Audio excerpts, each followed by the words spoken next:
கடலை மிட்டாய் உண்டாக்க போகிறேன் இப்போ. சும்மா வாங்க கிடைக்கிறது இப்போ நிறைய பல தினசுலேயும். ஆனால் நம்ம ஆற்றுல பண்ணுறது நம்மளுக்கு ஒரு இதாக இருக்குமே. இந்த பச்சை கடலை இருக்குது, அதை இப்படி வறுக்கணும். எந்த கடலை எடுத்து வேணால் உண்டாக்கலாம்.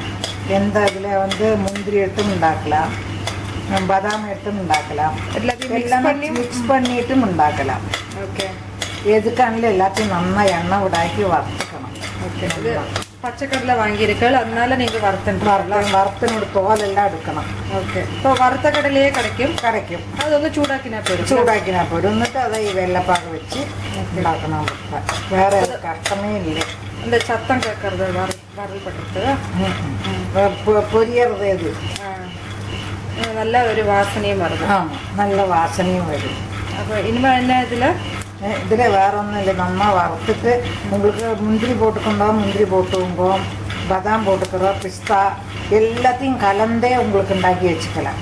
எல்லா சாயத்தையும் கலந்து இதையும் கலந்தே உண்டாக்கி வச்சுக்கலாம். அது உண்டை ஒட்டி அதில் வெள்ளைப்பாகு பண்ணி போடுவோம்ல. வெள்ளைப்பாகு பண்ணி போடுவோம். அது எப்படி பார்த்து வறுத்து நல்லா அப்படி கையால் கசக்கி தின்னு എന്നിട്ട് நம்ம ஒரு தக்காளியோ தாலியோ இப்படி ஆக்கினா தோலெல்லாம் போயிடும். ஊதி கிளஞ்சாலே போயிடும்.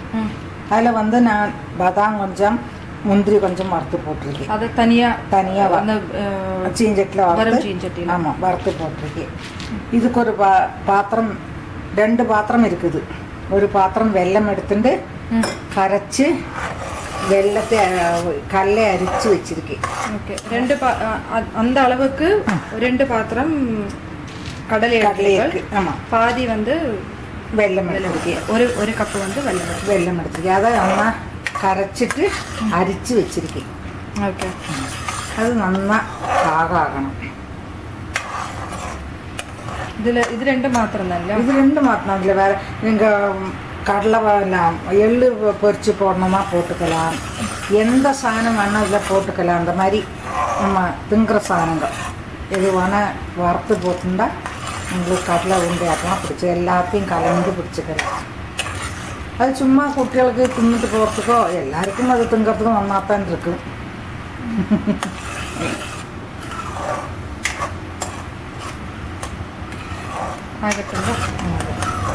நல்லா வெள்ளைப்பாகு நன்னாயாச்சு. நல்லா நிறையா வந்தாச்சு. பார்த்தீங்களா?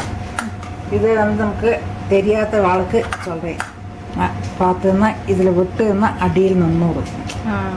தேன் மாதிரி. இது பாரு நல்லா நிற்கிறது இல்லையா? அது கலக்கினா கூட கலக்காது. உருண்டையாக வந்துவிடும்.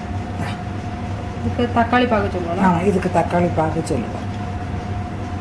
இந்த மாதிரி வந்துவிடும் உங்களுக்கு வெல்லம் தனியாக. ஓகே.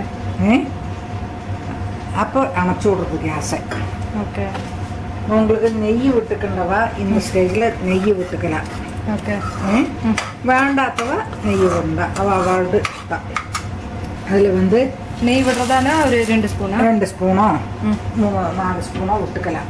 ஓகே. இந்த வெல்லம் எத்தனை அளவு போட்டு இந்த வெல்லத்துக்கு தண்ணி 2 டம்ளர். அது கரைஞ்சி நமக்கு அரிச்செடுக்கணும் இல்லையா? இது இப்போ உங்களுக்கு இதாக இருக்கும். ஒரு 2 நிமிஷம் கழிய அதில் எல்லாம் ஒட்டிண்டு வந்துவிடும் அந்த வெல்லம். ஓகே. ஒரு 5 நிமிஷம் இருக்கணும். ஓகே. அப்போ அதில் ரொம்ப ஆர்வப்படாது. ஆமாம், ரொம்ப ஆர்வப்படாது. அதை பிடிக்கிறத காட்டுறேன். இப்போ உருட்டை இந்த மாதிரி ஆகும். இதை கொஞ்சம் மாப்பொடியோ எண்ணெயோ எதையாவது தொட்டுண்டு இப்படி உருட்டிக்க வேண்டியது. உருட்டி வைக்கணும். இந்த கோதம்பு மாவு கையில் வச்சுக்கலாம். ஏதோ ஒரு பொடி இந்த கை சூடாக்கி இருக்கிறதுக்கு. ஓகே.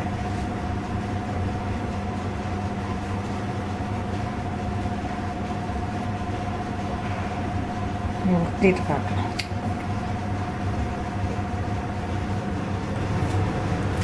உருட்டிகிட்டே இருக்கேன். அதை உருட்டி வச்சுருக்கேன். சூடாக இருக்கிறதையே இப்படி உருட்டி வச்சுக்கணும். ஓகே. அந்த இளஞ்சூட்டில் கை பொறுக்கிற சூடுங்கிட்ட கொஞ்சம் ஜாஸ்தி. கை பொறுக்கிற சூடு அதுதான் மாவை தொட்டுக்கிறேன். மாவோ எண்ணெயோ எதையாவது தொட்டுட்டு அதை ஒட்டி வச்சுக்கணும். അവിടെ கையில் ஒட்டு வெள்ளம் அல்லவா? ചൂടും നമുക്ക് താങ്ങാവും. ഓക്കെ. കടലമിഠായി ഹോം മെയ്ഡ് ஹோம்மேட் குழம்பு கடலை. கடைசியில் உங்களுக்கு உருட்ட முடியல வச்சுக்கோங்க, இப்படியே எடுத்து எல்லாருக்கும் கொடுக்கலாம், திங்கலாம். உதிர்த்தியாகவே கொடுக்கலாம். அதுவும் நல்லா தான் അത് ഉരുണ്ട പിടിച്ചേക്കണം. ഇതെല്ലാം ഒന്ന് തന്നെ. ഇത് കടിച്ചുകൂടെ ബുദ്ധിമുട്ടുണ്ട്. ആമാ. അപ്പടി തിന്നൊക്കെ. ഓക്കെ.